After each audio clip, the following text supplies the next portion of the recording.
Wakey, wakey, everyone. It's another fabulous day in Wellington Wells. The weather is only slightly rainy with streaks of lovely sunshine.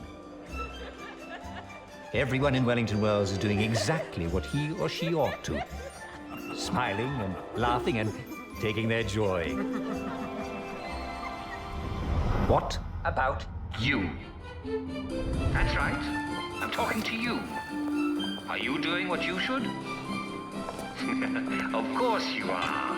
After all, you're not a downer, are you? We know what to do about downers, don't we? Now, some people have asked me what to do about the happy, excited throngs running through the street.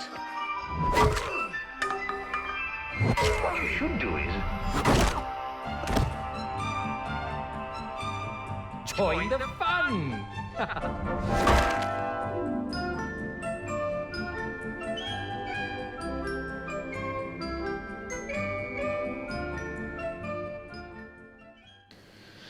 Shortly after mandatory face masks were announced, I saw an article about someone being accosted in a shop for not wearing a face covering.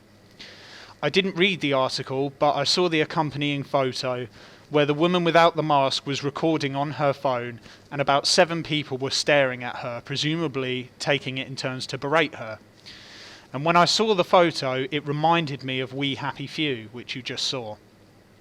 I wish I'd kept the article handy now. Luckily, it's not that bad yet, but I did fear that we'd be seeing stuff like this on a daily basis. We're definitely a step closer to the society of We Happy Few than we were at the start of the year. I don't wear face coverings in shops or in other indoor public places because I'm old-fashioned. I like to see people's full face when I interact with them, and I like them to see mine. And it makes communicating with people less of a hassle too. By the way, I should apologise to anyone watching who may have a hearing impairment and like to read people's lips while they're talking to them. But society has just forgotten about you guys, I guess. I hate how clinical society has become with all the masks and sanitisers. It's just so unnatural. And you might say, but yeah, we're in the middle of a pandemic. But how do you measure the middle point of a pandemic? When does a pandemic cease to be a pandemic? If you don't know that, then you don't know that we're in the middle of a pandemic. But anyway, I never wear a mask in a shop because I don't believe anyone has the right to tell me what I must wear on my face. I agree with Sadiq Khan on this one. I'm now asking that all Londoners using public transport wear a non-medical face covering.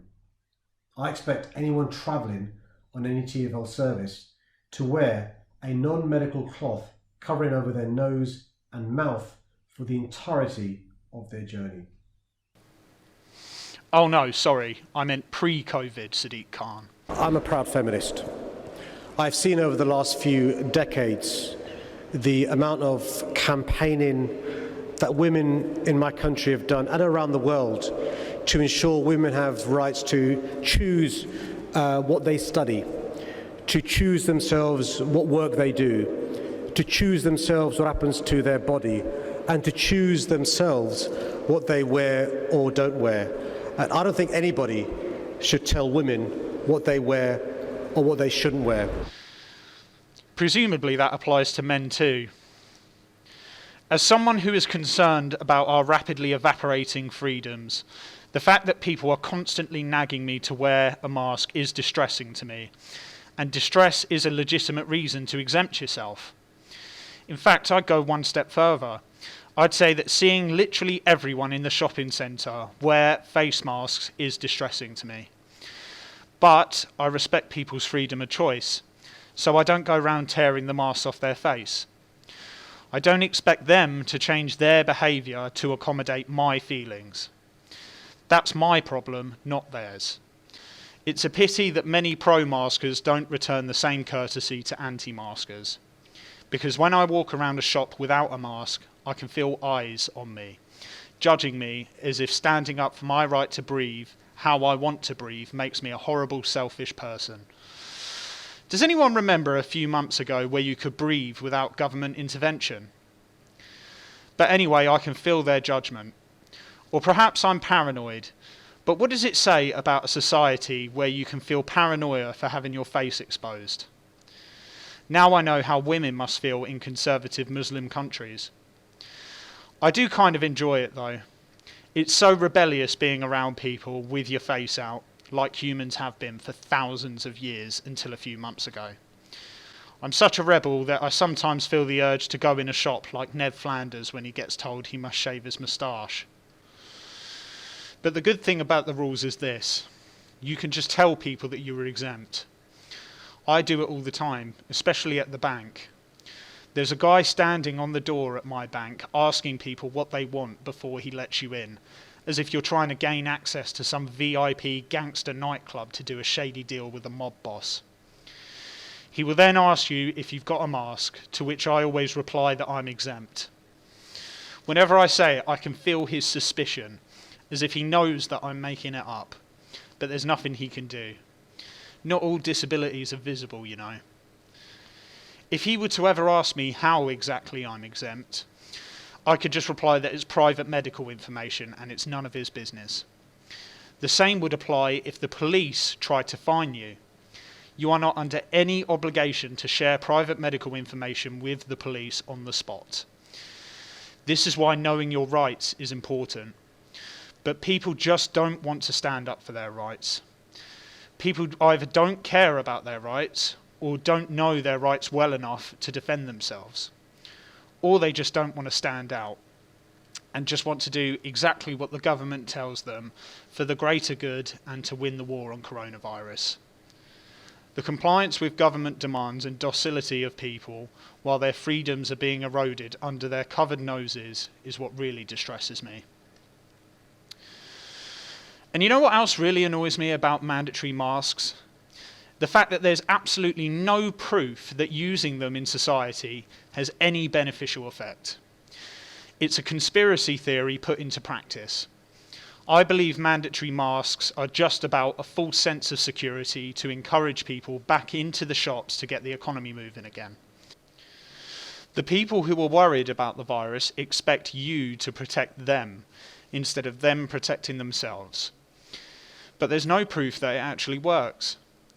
So you're asking me to engage in a delusion to protect your feelings.